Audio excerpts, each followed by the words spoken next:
Rain hammered the metal gutters like an impatient drummer, each strike echoing through the dim, closing kitchen. The fluorescent lights above flickered, casting pale shadows across the stainless steel counters where Chef Daniel stood, shoulders tight, breath unsteady.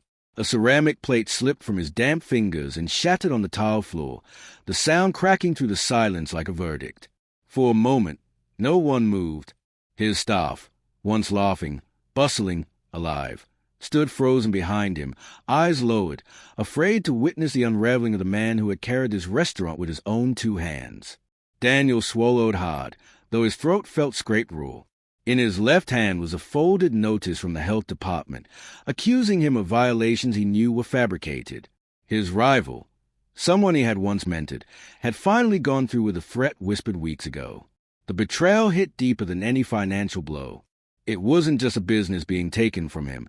It was 15 years of sacrifice, faith, and quiet pride. He tried to speak, but the words caught. The nearest cook, a young woman who had joined only months earlier, took an uncertain step forward, as if wanting to comfort him. But she hesitated when Daniel forced a thin, painful smile, the kind worn by people who don't want the world to see how much they are breaking inside. "Go home," he said softly. "There's nothing left to do." His voice, usually warm with instruction and encouragement, sounded cold and hollow now. The staff moved slowly, gathering belongings, offering him small nods that never reached their eyes. Some whispered thank yous, others whispered apologies. Daniel barely heard them. The notice crinkled in his fist, edges cutting into his palm. He didn't even feel it.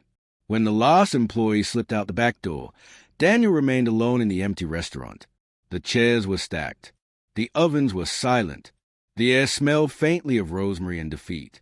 He looked around the space one final time, letting memories flicker, laughing customers, long nights of experimentation, the thrill of seeing someone taste something he'd made with love, all of it stolen by a lie.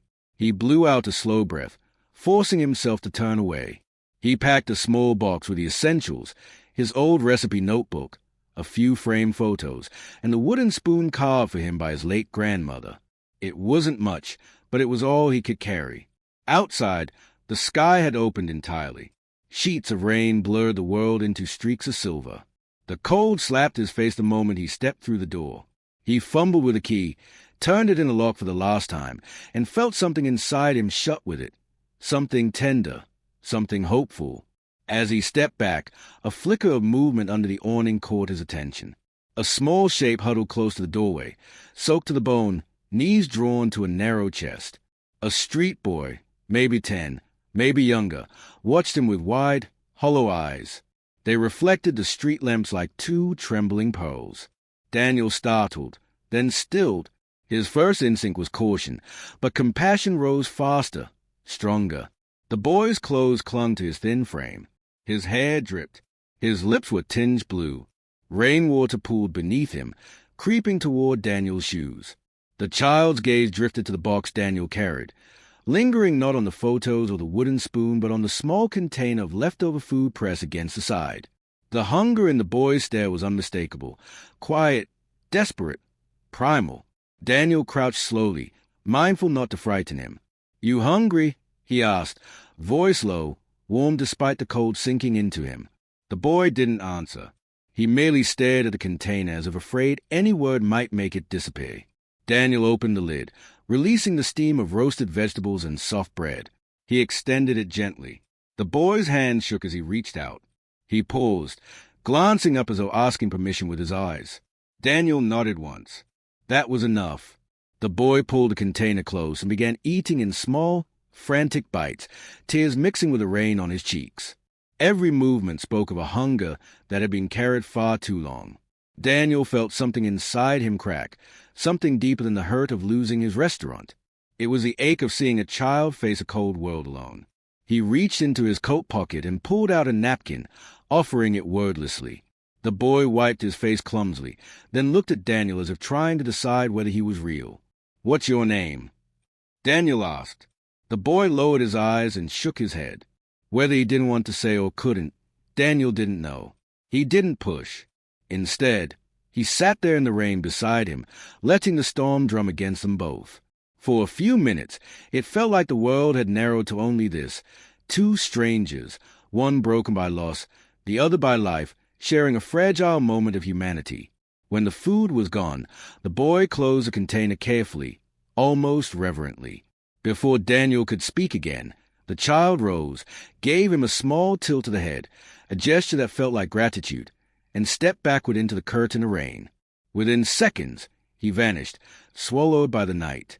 Daniel stood slowly, gripping the empty container. His clothes were drenched. His heart felt painfully full, painfully empty. He didn't know why the encounter unsettled him so deeply, only that something about the boy lingered in his thoughts like the aftertaste of a bittersweet dish. He looked once more at the locked restaurant door and whispered a quiet goodbye. But as he turned toward the street, a strange sensation followed him, soft, persistent, like a whisper threading through the storm. Daniel didn't know it then, but the night he fed a starving child in the rain was not the end of anything. It was a beginning. And soon, that boy would return into his life carrying a truth powerful enough to change everything Daniel believed about loss, purpose, and fate. Morning arrived without warmth. A thin, colorless light crept across the cracked ceiling of the room Daniel now rented above a laundromat, its hum vibrating through the walls like a restless heartbeat. He blinked awake to the chemical-scented detergent drifting up from below and the ache of another night spent on a mattress that sagged like an old sigh. His breath hung faintly in the cold air. Winter had not yet come, but its shadow was already creeping through the city. He sat up slowly, rubbing stiff hands together. They used to feel strong, capable, confident. Now they trembled from exhaustion and the constant weight of uncertainty. He stared at the small box of belongings he'd set carefully by the door. It looked like a refugee camp for the last pieces of his former life, recipe notebook perched on top, his grandmother's spoon wrapped in a scarf, a faded menu from the restaurant he had built with hope and stubbornness. He avoided touching it. Some memories were too raw. Downstairs, the washers buzzed in uneven rhythms. The smell of damp clothes seeped through the floorboards. Daniel slipped on his coat, still faintly scented with rosemary from years in the kitchen, and stepped outside into the brittle morning cold. His breath fogged instantly. He tucked his chin into his collar and joined the quiet parade of people heading toward the bus stop. Worn faces, tired eyes, lived stitched together by routine and resilience. He spent the morning moving from one restaurant to another, asking gently, humbly, for work.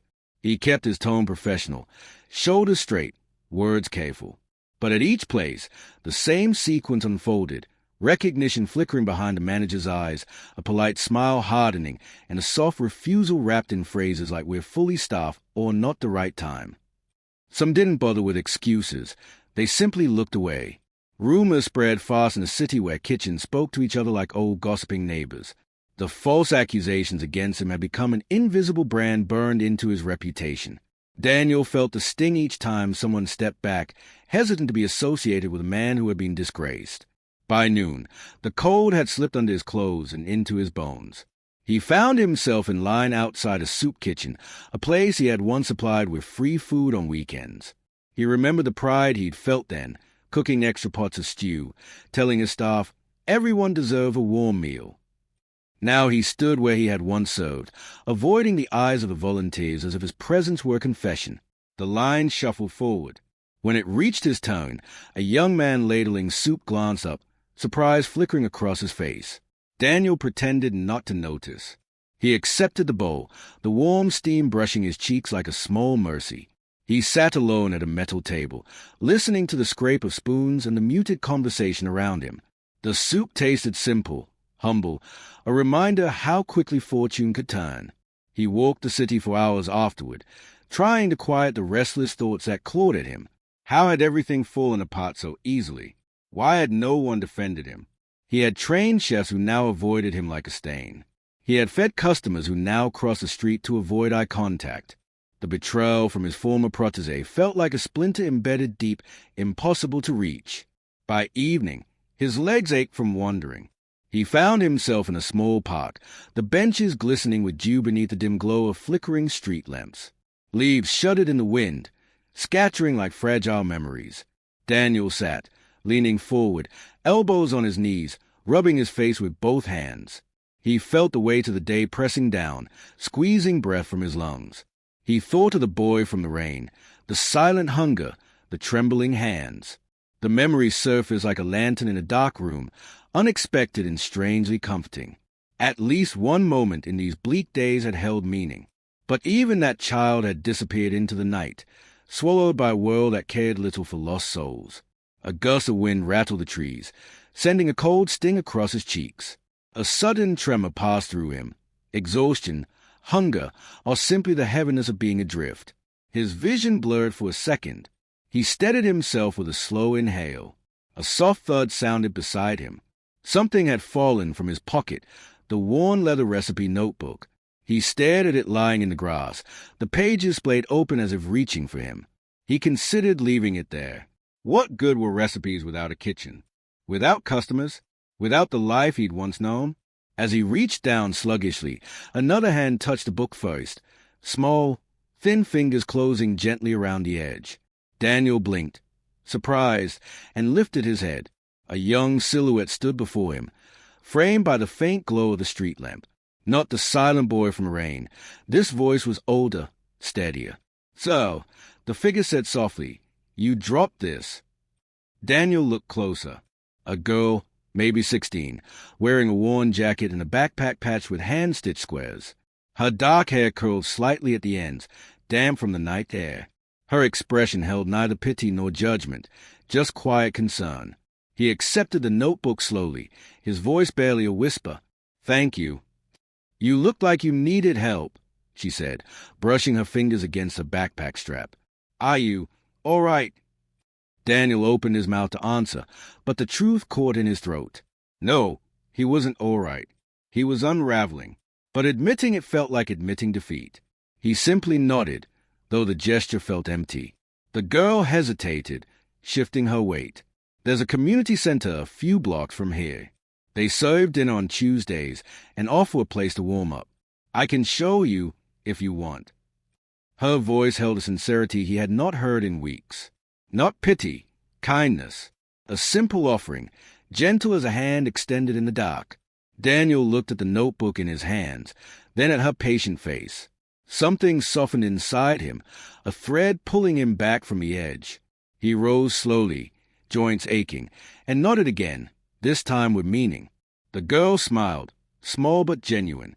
"Okay, follow me." They walked through the quiet streets, the wind settling into a gentler breeze. As they turned the corner, light spilled from a building ahead, warm, steady, inviting. Daniel felt something he hadn't felt in weeks, a flicker of hope, faint yet real, glimmering like a candle refusing to die. He didn't know it yet, but the door he was about to walk through would lead him back to the boy in the rain, and to a truth far bigger than his own suffering. The morning after the unexpected confrontation left the restaurant hushed with uncertainty, Gabriel moved through his kitchen with a heaviness he could not quite shake. Every clang of a pan and hiss of boiling stock felt sharper, louder, as if the walls themselves listened for what he might do next. His staff kept their voices low, sensing the shift in him, but none dared to ask. He didn't blame them. He wouldn't have known what to say anyway. The boy, from the streets, from the storm, from that impossible mixture of defiance and hunger, had carved his way into Gabriel's thoughts so cleanly that the chef felt the intrusion like a reopened wound. Yet beneath the frustration and the memory of the boy's resistance was something Gabriel had not expected, a painful, reluctant fascination. He had looked into the child's eyes and seen something he recognized, though he wished he didn't. That recognition followed him now as he chopped, stirred, tasted, corrected, all while replaying every detail of the night he had tried to forget. During the lunch rush, Gabriel's mind betrayed him again, drifting back to the moment he had found the boy curled beside the dumpster, cold fingers clutching an empty paper cup as if it were the last thing keeping him tethered to life. The rain had been relentless, hammering the city in sheets, and the boy's soaked clothes had clung to his thin frame like wilted rags. Gabriel hadn't hesitated then. Instinct had gripped him faster than reason. He had peeled off his coat, wrapped it around the trembling child, and carried him inside before the city noise swallowed them both. It was only later, when the boy refused to give his name, refused to meet his eyes, refused even to believe that the offer of food came with no price, that Gabriel felt a flame of frustration burn through the act of compassion. He had never been good with wolves, not his own, not other people's. And that boy's walls were fortress high. Now, as Gabriel drizzled sauce over a line of plates, he realized he wasn't angry at the child at all. He was angry at how easily the boy had reminded him of the hunger he once hid, the one he still carried like a buried scar. After the lunch service dwindled and the clatter settled, Gabriel stepped outside for air, pressing his palms to the cool brick of the alleyway. The city moved in distant waves, horns, footsteps, conversations carried by wind. But none of it grounded him. He wondered where the boy was now. Had he eaten since last night? Had he found another doorway to sleep in, another stranger's kindness to mistrust? The thought unsettled him more than he wanted to admit. He shook his head, pushing away the ache that rose too quickly. Compassion was supposed to feel clean, noble, even relieving. But this felt messy, personal, dangerously close to memories he kept sealed like old, unclaimed letters. Every instinct told him to let the boy disappear into the vast machinery of the city, to chalk the encounter up to one more passing moment in a life filled with them. But the instinct that mattered, the one that had made him lift a shivering child out of the rain, refused to quiet. It pressed on him, persistent and unwelcome, until he found himself scanning the end of the alley as if the boy might reappear just because Gabriel wished he would. Later that evening, when the restaurant dimmed into its golden dinner glow, Gabriel spotted something that made him still completely. A small shadow lingered across the glass doors, barely visible beneath the reflection of warm lights on the street. For a moment he thought he imagined it, another trick of an exhausted mind. But then the shadow shifted, hesitated, and resolved into familiar features. The boy stood half-hidden by the railing, his posture rigid with a mixture of pride and fear, his eyes darting to every passing stranger. He wasn't asking for food. He wasn't asking for help. He wasn't even looking at the door. He stood like someone trying to decide whether to run or gather the courage to step forward. Gabriel's breath tightened. He didn't understand why the sight of the boy standing there, still alone, still soaked in that quiet defiance, struck him harder than anything else had in years. Without thinking, he moved toward the entrance, wiping flour from his hands, steadying his breath. But when he opened the door, the boy flinched back as if the very gesture posed a threat. His eyes, sharp and suspicious, met Gabriel's only for a second before dropping to the pavement. He wasn't trembling from cold this time. He trembled from the effort of holding himself together. Gabriel spoke gently, asking nothing more than whether the boy was all right, but the child shook his head, jaw clenched, refusing even the softness in Gabriel's voice. Then, slowly, he reached into the pocket of the coat Gabriel had draped over him the night before. Gabriel's coat. The boy held something out, crumpled, wet around the edges, but unmistakably intentional. A torn scrap of cardboard with a few shaky words written in black marker. The message was simple, almost painfully so, but it froze Gabriel in place. I didn't steal your coat. I'm giving it back. I don't take what isn't mine. It wasn't an apology. It wasn't gratitude. It was a boundary, a declaration of dignity from a child who had nothing but fought to keep the only thing he believed was his integrity. Gabriel swallowed hard as the boy set the cardboard piece gently against the doorframe, careful not to cross its threshold. Then he placed the coat beside it and stepped backward, distancing himself as though afraid that proximity alone might trap him. Gabriel wanted to reach out, to bridge the divide, to say something that would matter. But before he found the words, the boy said something first, quietly, almost too quietly to hear. A single sentence that carried the sting of truth. You should forget you saw me. And with that, he turned away. But he didn't run. He walked, slow, steady, trying not to look back, leaving Gabriel rooted to the doorway with the unsettling certainty that forgetting him was now impossible. Gabriel barely slept the night after the boy returned his coat. Dawn spilled into his apartment like an accusation, pale and insistent, illuminating the thoughts he had failed to outrun. He lay awake on the couch, staring at the ceiling, replaying every detail of their exchange, the trembling defiance in the boy's voice, the message scrawled on cardboard, the quiet dignity of a child who owned nothing yet refused to be pitied. By the time the sun had fully risen, Gabriel felt the pull of something he couldn't name, a force that made doing nothing feel like a betrayal. He rose, dressed without eating, and left his apartment with the same urgency he once reserved for early morning deliveries during his first years in the kitchen, when ambition burned hotter than any flame on his stove. The city streets were still waking, vendors lifting shutters and buses groaning through intersections. But Gabriel moved quickly, scanning every corner as he retraced the path between the restaurant and the alleyway he had first found the boy. He wasn't sure what he expected. Certainly not for the child to be sleeping where he'd left him. The boy's pride wouldn't allow that.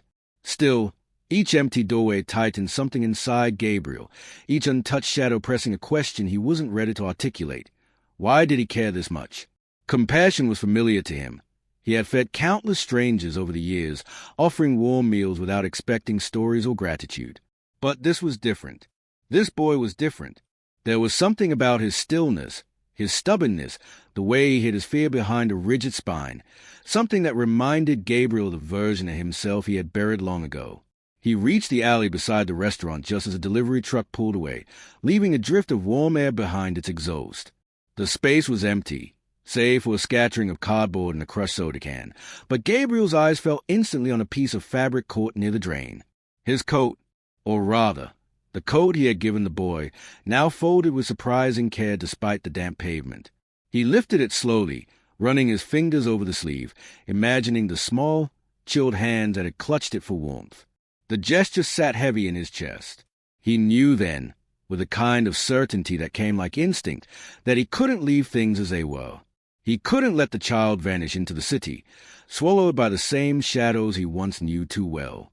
Without fully planning it, he slipped the coat under his arm and stepped back into the street, his eyes sharp with a decision that felt both reckless and inevitable. Hours later, during a break between prep work and dinner service, Gabriel found himself wandering farther from the restaurant than he usually did. He followed quiet streets, dim corridors of old brick buildings, and narrow underpasses where the city hummed differently. He didn't ask passers-by about the boy. He knew the child's instinct for hiding would make him invisible to anyone but someone who truly knew what to look for. And Gabriel did.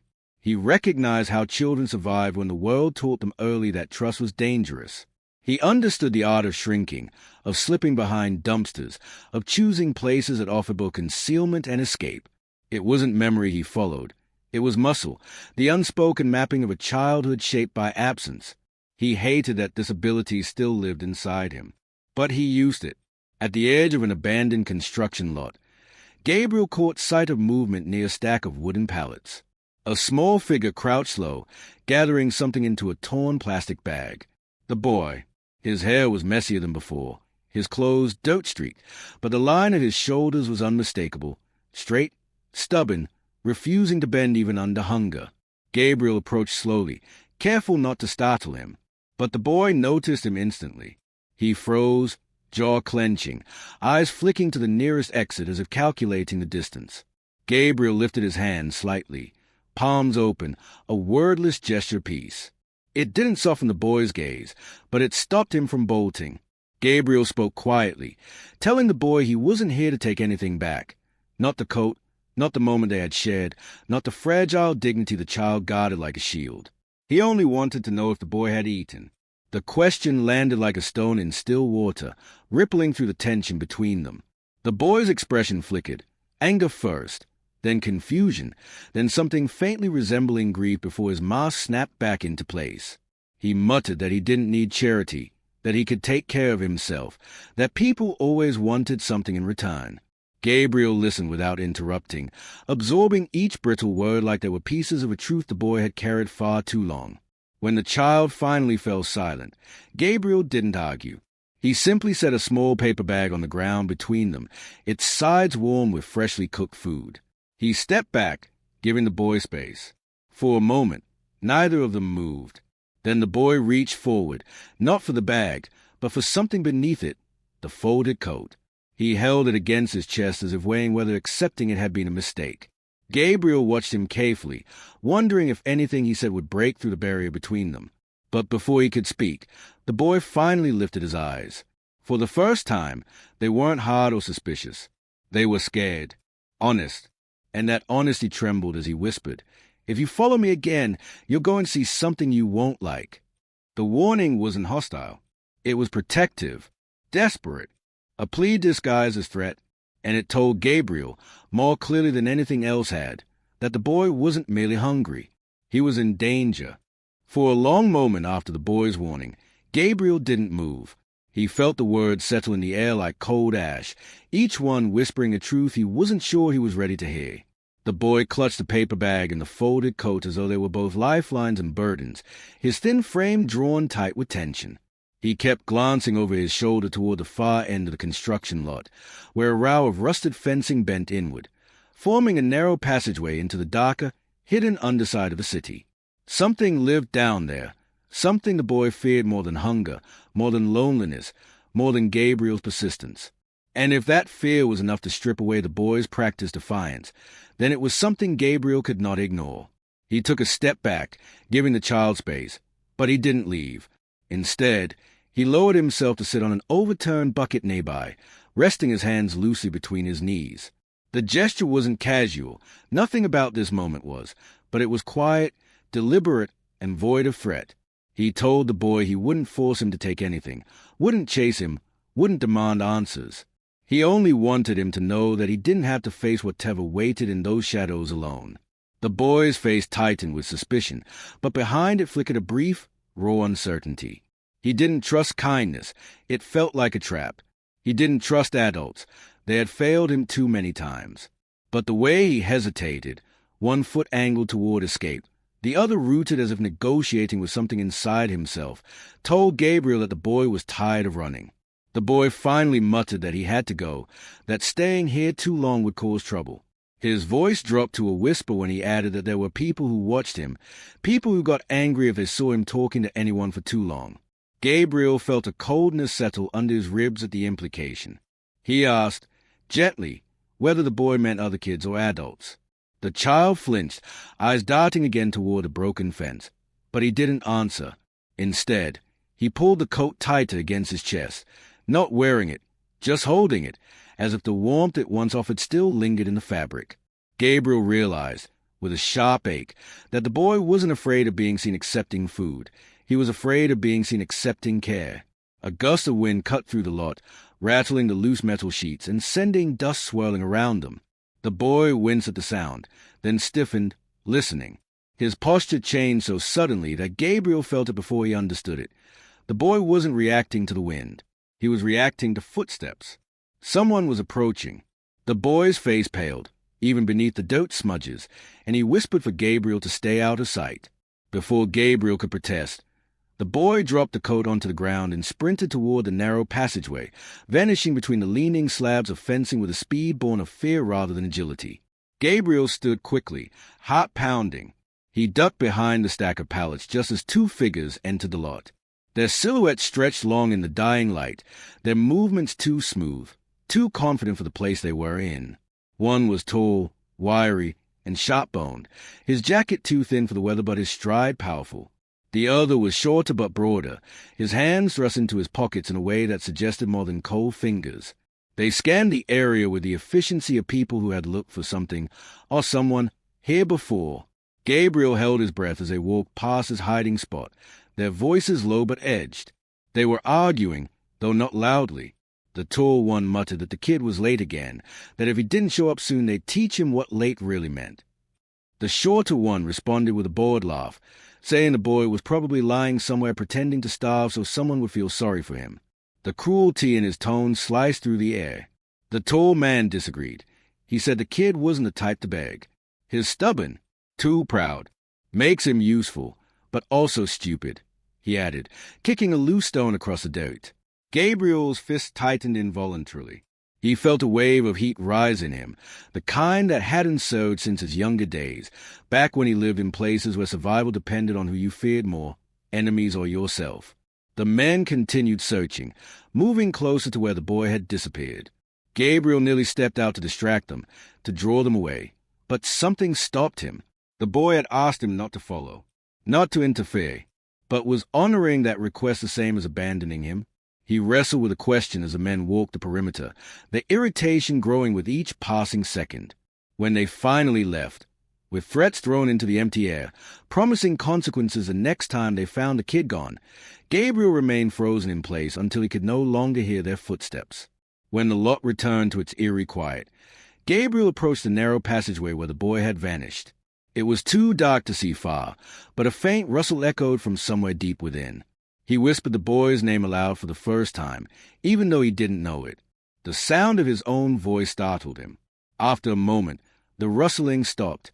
Then, barely audible, came the child's voice, thin, hollow, exhausted. He told Gabriel to leave, that following him would only make things worse, that the men would come back and they didn't like people interfering with what they called responsibility. Gabriel stepped closer, peering into the shadows. He didn't retreat. He didn't promise to leave. Instead, he asked a question that had been building since the moment he understood the boy was more than a lonely child on the streets. What do they make you do? Silence stretched between them, taut and trembling. Then the boy whispered a single, devastating answer, one that shifted the ground under Gabriel's feet. They make me earn my place. The whole fell into a hush so complete it felt as though the chandeliers themselves were holding their breath. When Gabriel stepped forward, the hem of his suit brushing the marble floor, every pair of eyes in the room tracked him. Not with hostility this time. Something gentler, more searching, but the weight of attention still pressed against his ribs like a closing door. He felt the tremor beginning in his hands and hid them behind his back, steadying his breath. The young man at the center of the room, no longer the trembling boy he had once fed in the dark alley, watched him with a quiet, almost reverent calm. His eyes carried years Gabriel remembered too well, and years he wished had never happened. Miguel's groom stepped aside respectfully, and the guests created a widening circle. Gabriel didn't need anyone to announce what was about to happen. He had felt it the moment he'd entered the ceremony. The tension beneath the laughter, the stiffness among certain family members, the subtle avoidance of the tall man near the aisle who had kept glancing at Miguel's wrist as though expecting a scar. Even now, the man stood near the back, jaw tight, hands clenched, waiting for something he didn't understand. Miguel didn't look at him. Instead, he motioned Gabriel forward with a gentle tilt of the head, a gesture filled with a tenderness no one else could interpret. Gabriel approached until they stood only a breath apart. Miguel's voice shook as he began speaking, addressing the room, though his gaze rarely left Gabriel. He told them his story, not in detail, not in a way that reopened wounds, but in a way that honored the truth. He spoke of hunger, of cold nights spent in construction lots, of shadows that owned him. He described the men who thought a child's fear was currency and a child's shame was obedience. He didn't cry. Instead, he spoke with a solemn steadiness that made the room lean into every word. But when he spoke Gabriel's name, his voice changed. He said there had been one night, the coldest night, when he'd expected to collapse in the dark and never wake. And then a man he didn't know, a man who owed him nothing, had offered him a warm meal without demanding a thing. Miguel paused, swallowing hard. He said that kindness had terrified him more than hunger ever had, because hunger was predictable, cruelty was predictable, kindness meant hope, and hope was dangerous. Gabriel's throat tightened. The lights overhead blurred momentarily, and he blinked until the room returned to shape. Miguel continued, explaining that he hadn't been able to accept the coat that night because it would have branded him disobedient. The men who controlled him, he didn't name them, monitored every gesture, every step. If they'd seen him take comfort from a stranger, they would have taught him a lesson he wouldn't survive. The guests stiffened. Several exchanged horrified glances. But Miguel didn't linger on the villains. He saved his breath for the moment that had changed everything. He told them how Gabriel had followed anyway, not to control him, not to say him blindly, but because he had seen fear in a child's body and refused to walk away. Miguel described the moment Gabriel had discovered what earning his place meant, how he'd stood there in the dark, realizing the boy wasn't homeless by misfortune but by design, caught in a small, vicious system of exploitation swallowed by the city's blind corners. Miguel's voice cracked then, just once. He said Gabriel hadn't raised his voice, hadn't made promises he couldn't keep. He had simply said, "You don't have to stay here." For words that had planted themselves inside Miguel like a fragile seed. Miguel looked at the room then, sweeping his gaze slowly across the frozen faces. He said that the seed took years to grow. There had been nights he disappeared again, sabotaged by fear. There had been times he believed he wasn't worth rescuing. But Gabriel had kept showing up, not to preach, not to demand gratitude, not to expose him, just to be there, steady as a quiet heartbeat. When Miguel finally escaped that world for good, Gabriel had been the first person he called, even though he didn't know why. even though he didn't expect to be answered. But Gabriel had answered, and every time after that, a soft murmur rippled through the crowd.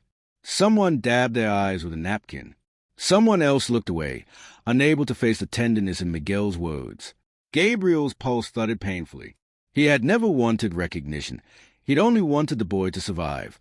But the moment felt larger than his discomfort. Miguel was not telling this story to elevate him. He was telling it to reclaim his own. Then Miguel reached behind him and lifted a small velvet box from a silver tray. For a heartbeat, Gabriel felt the world tilt. Surely this wasn't meant for him. But Miguel opened it and held it out, revealing a simple, polished ring of deep silver. He explained that in their culture, there was a tradition. The person who guided you through your darkest passage was given a ring, not to symbolize romance, but to honor the one who saw you when others refused to look. Gabriel inhaled sharply. Several guests turned toward him with warm, expectant smiles. Others simply watched, reverent. But one man, the tall man near the back, stepped forward abruptly, anger flaring in his eyes. He accused Miguel of exaggeration, of inventing stories to shame the family. His voice rose with the old authority of someone accustomed to obedience. He said Miguel should be grateful he had ever been taken in. The room stiffened. Miguel didn't flinch. Instead, he uttered the sentence that changed the air in the hall. "You didn't take me in, you took my freedom." Gasps cracked through the crowd. The tall man's face drained to color. Miguel stepped toward Gabriel, standing between him and the man who had once held power over him. His shoulders were steady, no tremor left. He said he would not hide anymore, not on his wedding day, not ever again. The tall man took a step forward, fury twisting his mouth. But he didn't get a second step. Half the room moved between him and Miguel, forming a barrier of silent, unwavering human shields. Not out of aggression, out of protection, out of truth. Gabriel felt something inside him unclench, something that had been wound tight for years. Miguel turned back to him, lifted the silver ring, and said softly that surviving had been his own fight, but living again had been possible because of Gabriel. With a trembling breath, Gabriel extended his hand. The ring slid onto his finger like a promise fulfilled. And in that moment, surrounded by a room that had finally heard the truth, Gabriel realized he had not only saved a boy all those years ago, he had gained a son of the heart. And the night, shimmering with applause, felt like a door opening into the life both of them had fought to reach.